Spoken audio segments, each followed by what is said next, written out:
And we are in for another team game of guys and girls, of course. Any of you are there? Any females in the house? We have another team game, and from judging from the last game, I hope it doesn't not end so quick, but call it too early because a little bit of an early call last game.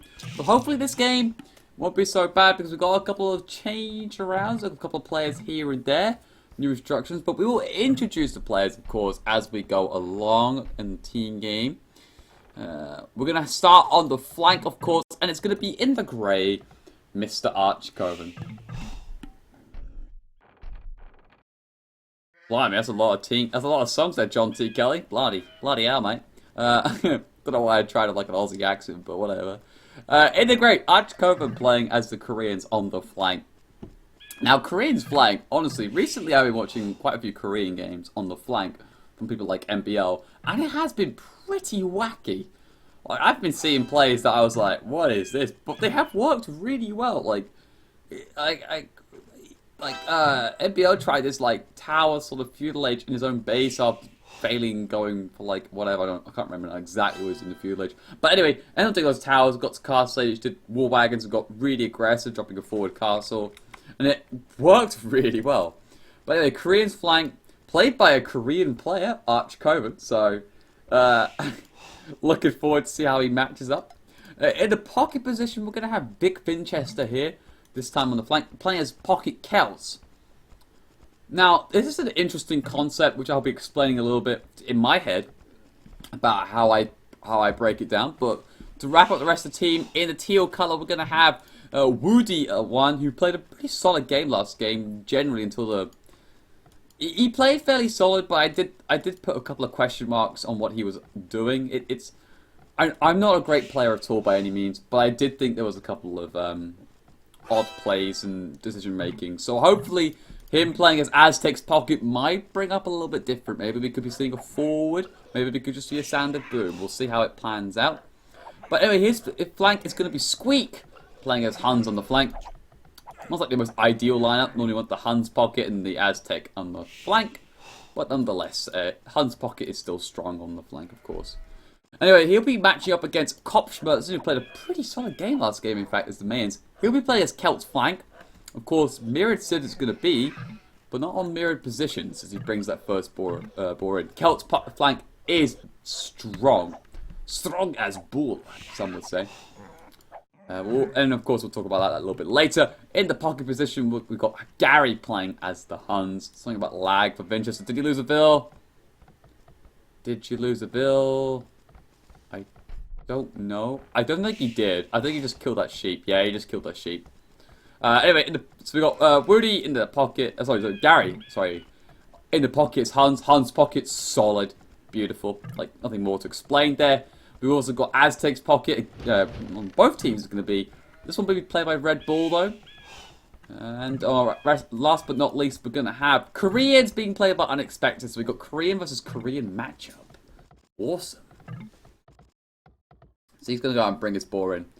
Okay, and it's Archcoven's going to scout it out. He's not going to try and lame it. He's too late for that, really. So, now we're going to break it down, of course. Now, Celt pocket. Now this isn't really interesting because Celt initially isn't that strong as a pocket. Now the reason why, of course, is that you don't get that great of a late game knight unit, and of course that they don't get bloodlines, of course, so they don't really have that strong for castle age for knights. However, because that eco is super strong, you can do, of course. Generally, what I see in team games is that you normally do a 1 stable. When I play, it's normally you go 1 stable and 3 TC because you've got that wood bonus. It's so nice, you can just boom really well. Vinchester's base, however, isn't that good. The wood is just crap. Really bad. For TC wise, you'd have to TC here for some good wood, but that's really far forward, in fact. Where's he going to TC for wood that's decent? And the gold's okay, your TC gold, whatever. But anyway, talk about the Celts, of course. When you get to that late game, however, then I feel like Celts as a pocket is quite strong because especially going against Aztec, he'll probably once he scouts it out, he'll either do two things. He might go and forward him, or he'll just go and make Road Raiders, which deal with Aztecs initially really well, because the Road Raiders are super strong, they're really quick, and can close down those Aztec warriors really well. So I think, like, in this situation, especially in this case, like, Celt Pocket can be quite strong. I just feel for Vinchester's map, though, is just really bad for wood. But he has lumber camped this region here, so he could TC this later on, especially as he's got deer close by. It would make some decent sense. So that's why my opinions on Celt Pocket. I think they're not the worst pocket. I think, really, they're not that great, of course, but they have that interesting late game option, and especially against Aztecs in this case. So I'm really curious how he's going to play out Vinchester. He's a really good player, and I think he is pretty good at team games as well. I'm just hopefully going to look what's going to happen in this game for him. As right now, Squeak is like harassing his bill already on the wall. He's going to send his Drush in already. Kopschmerz going to bring his own out defensively. He's trying to bring this bill down. Very low it's going to. Of course, that Hillbow is working out like a treat. He will now... He will back off. Looks like Kopschmerz is going to try and finish the wall up, but the Drush is now there. It bought him a lot of time. And now in comes this Drush right on his face as the scout from Cop needs to start tracking back. And yes, it will. The defense he's going to play it. Of course, I think always better to play aggressive when you're with your Drush against the enemy Drush, because it normally means him back. And oh, look at this from unexpected. His Drush trying to get inside Archcoven's base. Archcoven got to the feudal age. The berries have been evacuated, and there is a gap maybe. There's a gap here between the walls, but he is walled in pretty much everywhere else. This wood line's a little bit insecure, but again, a quick house here can just deal things just easily. So it looks to me he's going to go for an arch build 3 on the goals. He's going to probably drop the arch rangers here. But because of this Drush being so aggressive, he's going to have to put it very close. I expect that maybe the arch range to be here or even towards the back of the base. In fact, he's sending Vills to stone. Okay. Oh no, there's 4 militia out, or 4 military out from Archcoven. Oh, there they are. They're actually back here? Okay. So it's gone up to the feudal age. The 3 bills now start to move out. Now they're going to go aggressive for towers. Ooh. It looks like it, man. That arm's going to get done. But the problem is that the Drush is already getting to the stone mine already. And now he sees what's going on. He sees the feudal age is already done. So now, unexpected, should be thinking, alright, something's up. Because he's up in feudal age, and he's going on stone. And it's going to be man-at-arms in just a second. Bit of a fight does break out as the man-at-arms kicks in just now. Beautiful timing. Good micro as well coming out from Archcoven. Cleans up everything. Yes, one man-at-arm is a little bit weak, but the few bills are already getting there. There's an extra man-at-arm being pumped out, and the towers will now start to begin as the 2 archer rangers do get dropped. Really nice play there. Now Red Bulls go up to the castle age. He's got 4 on gold. Market Blacksmith being dropped. Now, is he going to try and do something a little bit different, or is he just going to try and boom?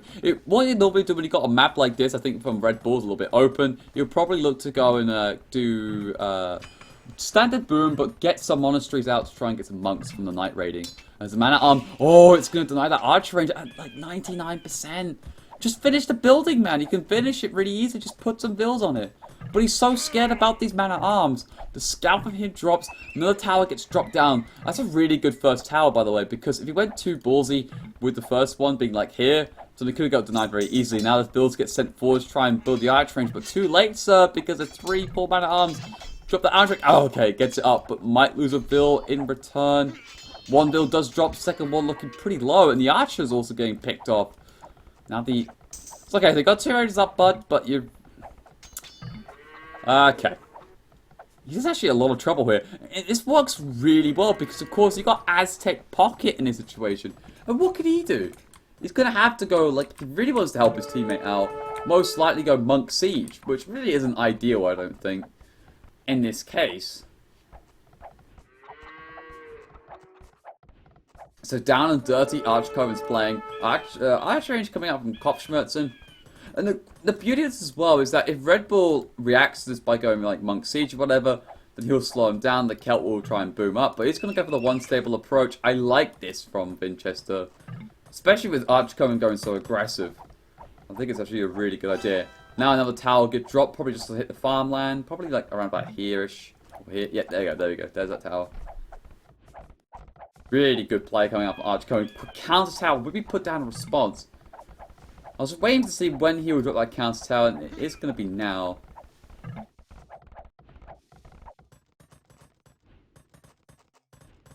So, Castle coming for both players between Squeak and Kopf, but it looks like Squeak will be up a little bit ahead here with the Huns. What's he going for? Is he going for 3 range or 2? Standard 2 range, keeping his archers quite close at home. Interesting, he hasn't built it on the front here. He's built it... I'll be honest, I'm not too sure about this positioning of the structures. I would maybe have liked it personally more on the front, but he has palisaded it, so it's okay. As it looks to me that... Oh, it's a wolf trade! He picked up 3 wolves. He's gonna lose his militia just outside of Squeak's TC. But Squeak sees this coming, and he will kill the wolves. He should have got it for the wood line. It'd been a lot more fun. Squeak will drop a second TC. He's just laughing, guys. Like, what the hell? Wolf rush.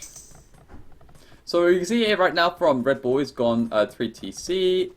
And the good thing here is that his TCs are quite close to each other, so quite good protection against night raiding.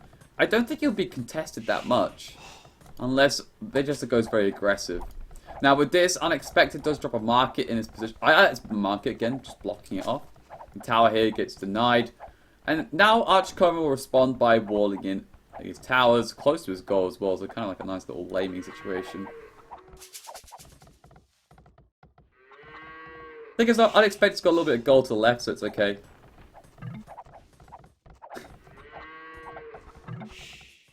Did he actually write that? Did he actually write that? Let's see. Mumano will love it. I did love it. It was brilliant. It's a great idea, but of course he denied it. That's perfect. Clearly the next level, of course. Wolf Train and Feudal. Next level gaming.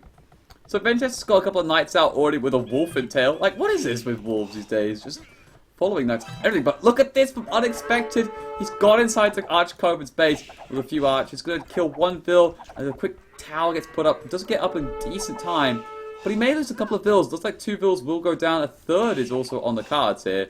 That's 3 Vils down. Oh, Coven, buddy. Like, 2 Vils, but 3... not that great. He's now 4 Vils behind Unexpected. As an archer range gets dropped back a base, as these 3 will just camp it underneath the tower.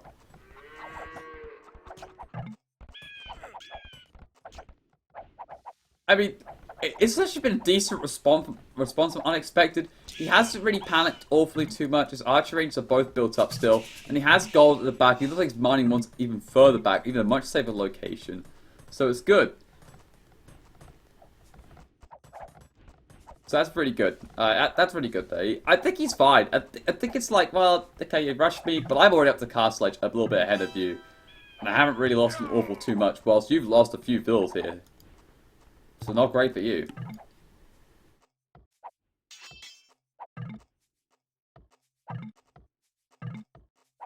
Pocket booming.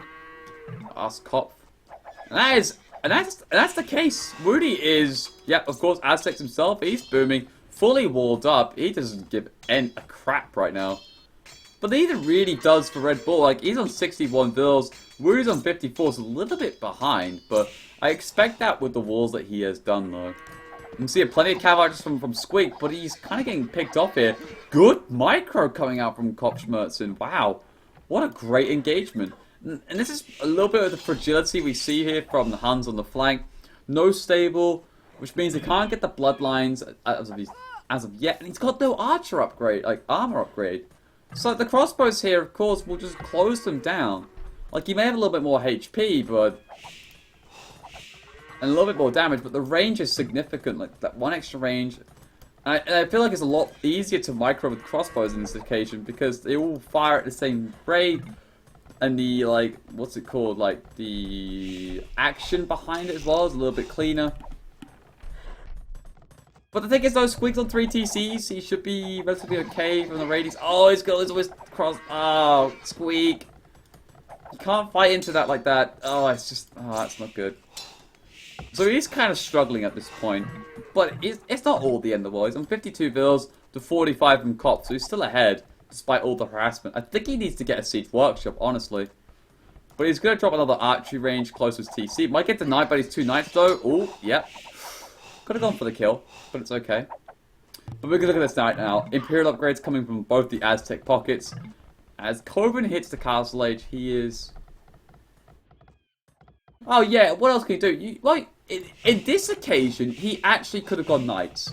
Because your pocket's not going to go knights. I don't think you need to have gone cav archers. I think knights would have worked just fine. 2 stable knights, you don't have to go like more of an eco like focused game here. I think you should have just gone knights personally, because it works better. Like knights, maybe a siege workshop, and then just provide space for your Aztec pocket to take over. Then go for your 3 TCs. Just because your Hun's flank doesn't mean it has to be like cav archers only. Honestly, I think he could have gone knights this game. It would have worked better. Knight siege seems legit, question mark. But great team up. Yeah, absolutely right between Gap and Gary and Cop. Really good coordination there between both of those players. As it looks to be right now, they're unexpected to pick up a couple of vills on the farms. And Archcoven is going more skirm focused. What is Winchester up to exactly? Well, he's getting the monastery down. He is probably clicking up shortly. But I am a little bit concerned. Okay, there's a castle. That's good. But I am a little bit concerned because his base is still very open. This castle will provide protection for this part of the economy, but that's it. Like, the rest of the economy for Winchester is here, and mostly here. I would have preferred the castle to be along by the gold. I think he might be able to get one done there in time, but it's a little bit scary for me, because right now we can see it from Red Bull. It's got this elite Eagle Warriors soon enough, I'd say. Yep. Starting to come out. I think he's missing the squires. They're looking a little bit slow, if you ask me. Like, they should have been over here by now. But anyway, Archcoven's in a crap ton of trouble. There are 2 TCs and a guard tower. Like, yeah, he's covering most of his eco, but he's got 2 TCs. 47 vills to 54, so not too far apart, but you're up against those Eagle Warriors ground attack. It's missed, and I'm not too sure how much damage it will do anyway. Ooh. Not fun.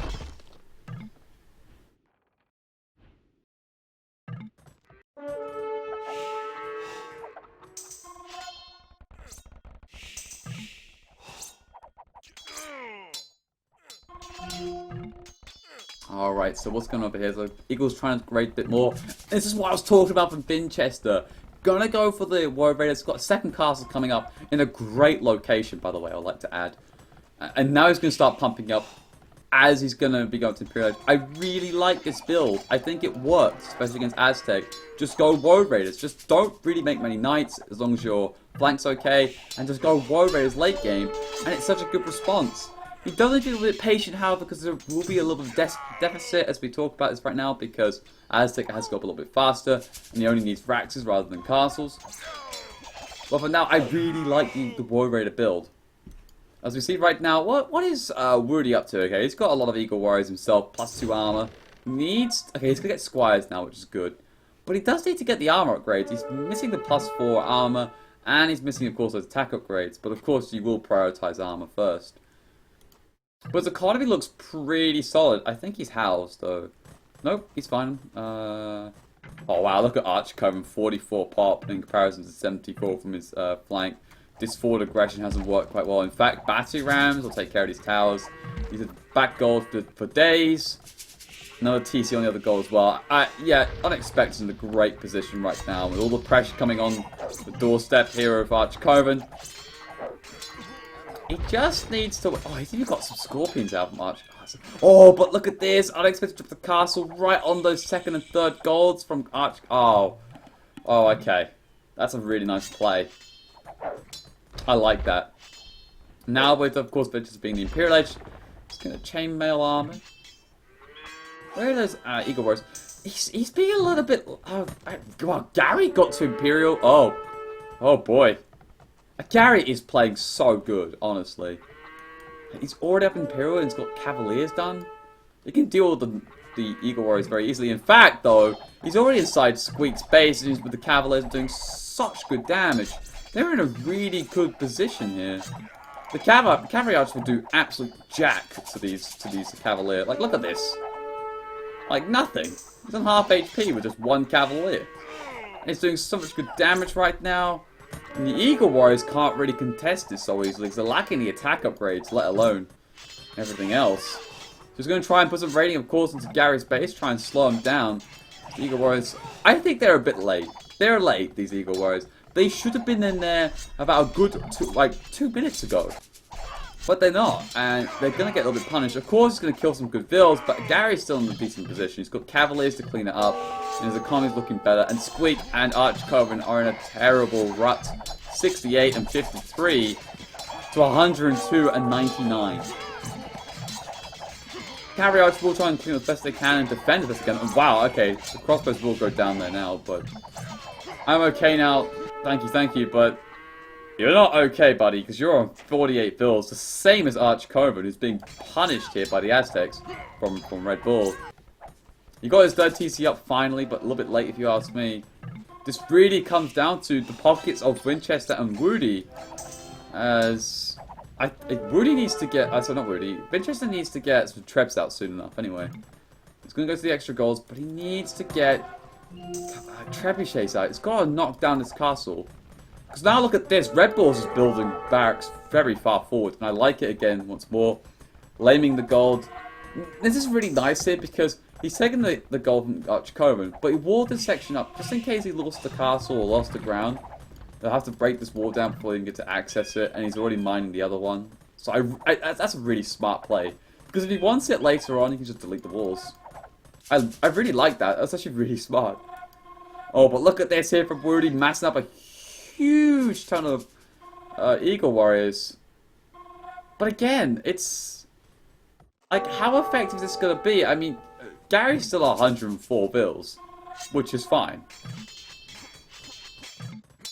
He himself's got +2 and +4. And with this as well, I'd expect it's going to be hitting Imperial Age. And of course, Kopschmerz is already Imperial Age himself. Big engagement now with these Eagle Warriors, but he hasn't got the damage. I don't think it's going to work. Look at this, Gary's just cleaning up everything. Oh, what a disastrous fight. Now Squeak comes along far too late. He may pick up some bills, but this could be that. Oh, that was a terrible fight. These aren't Mayan Eagles where if you get Del Dorado, it's actually a decent matchup. Oh, that's so bad. Now he gets the blast bonus, but he just lost. So many Eagles. He's going to send another batch in, but that was huge. That was such a good victory for Gary. And up at the top right now, looks like another castle's being dropped here from unexpected counter-count. Oh, wow. Castle race it is, but look at this. The Red Bull is going to get 2 swordsmen. And he's going to get champion soon enough. And if he gets the Garland Wars, they match up to the World Raiders quite alright. Good transition coming out from Red Bull. He's realised that he can't really man-fight with the Eagles against World Raiders, so he switches it up, builds the barracks forward, and starts making champions instead. This is actually a really clean idea, and now we've, of course, unexpected into the Imperial Age, like Arbalest, and of course the Bracer will be coming through, or just get war wagons. But I think I might prefer if he gets the Arbalest quickly. And there we go, there's that Garland War that I was talking about. So good. I tell you what, I think they're in a really tough spot right now. Like, none of them, like, only Winchester's above 150 pop. But look at the rest of the team. They're doing really well. And now we're sitting here right now for the Celts on the flank. Siege Ram and Halb's going to start pushing in. Like, okay, just take care of some palisades. And Squeak's realised the trouble he's in. He's like, I'm going to die now. He can't contest it. Because, like, Cav Archers do nothing at this point. They haven't got the Parthian tactics or Imperial or any upgrades like that. So the Halberdiers could just chase him down. He's going to get the armor upgrade on them now, but even still, and of course the buildings will go down too. And Woody is just now going to start spamming pikes. Is he run out of gold? I bet he's run out of gold. Ah, yeah, he's run out of gold basically. So he can start spamming pikes. Against what is, by the way, +4 pikes against fully up Cavalier. I really like how Gary's played this game, by the way.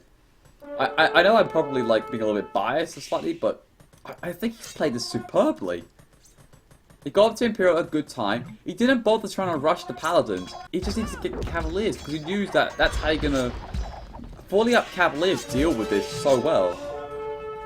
Trade is being set up as well by Gary and Rudy and whatever. Also not Rudy, Unexpected. How's it going in the middle? Trebuchet is now starting to come out. Archcoven is 82 pop and not looking good. Like, they're still in cast stage as well. I think this is just GG. This is more GG than last game was. Like, this is incredible. And there we go. That's that Arbalest is talking about. Yeah, I know of course that Celts have got a decent pierce armor, like 5. But when you're backing it up with the champions, with +8 attack, by the way. Oh, but again, I still think Vengeance is playing a really solid game as well. He's getting the Scorpions out as well, which does very well. It's just that I don't think he can carry this alone. And now Kopf is like, what the heck? Like, Vinchester has come to side. Why is he here? But look at Squeak's base. It's just been cleared out. He's built up a TC at the back. He is trying to reboom as best he can. But they need 10 minutes, I think, for Archcoven and Squeak to be getting back into the game. But they won't have it. And there we go. There's that GV. It's over. Archcoven, it's over. I got Kato. I just see what's going on. Yeah, it's over, I think. I mean, it just can't do enough. Like, Vinges might be helping out, but even still won't be enough. Wow, that was a really good game. I think, highlighting-wise, top players from the performance, I think, have been Gary. I think Gary's played superbly. He made Knights, still put a little bit of pressure along with Copsters on Squeak, and then got up at a really solid time to deal with the Aztecs. I think Woody made a critical error here. I think he shouldn't have masked those Eagle Warriors. The entire point about Eagle Warriors, I think a little bit, well mostly, is to raid. And yes, massing up is nice, but all you got to do is just flood. Just keep sending them in their droves, like 2 or 3 or 4. Just constantly setting them out. Just to continue to harass is a really good idea. It's better than just massing up because that buys Gary time. And I think Unexpected played a brilliant game as well. I was really concerned at the start because Archkin went for a really aggressive play of the Man-at-Arms towers and it was initially working, but the map worked in his favour. He had really nice safe golds extras to go onto. And he reacted to it beautifully. The walls were really good. The counter towers actually, at a perfect time, stalled him well enough. Or Gary, there we go, that's from Europo. And then he pushed back really well as well. I think Unexpected played a really solid job. I'm not taking anything away, of course, from the rest of the teams or teammates. I still think Vinchester played a really solid game. And I feel a little bit sorry for Squeak here. He had a bit of a hard time. And the stats on the game, look at Gary, 210 kills, 91 lost. Rudy lost 170. Like, that is just disgusting. And Squeak, well, it's probably a little bit inflated at the end, but that's how it goes for him, I think. And that's it, really. That's the story of the game. Nothing else really to show about. What's Gary? 28-minute Imperial. And Rudy got up at 20. That is insane, because he made Knights. Like, not many, but enough, though. Brilliant. That was brilliant. Really stunning, I think. That was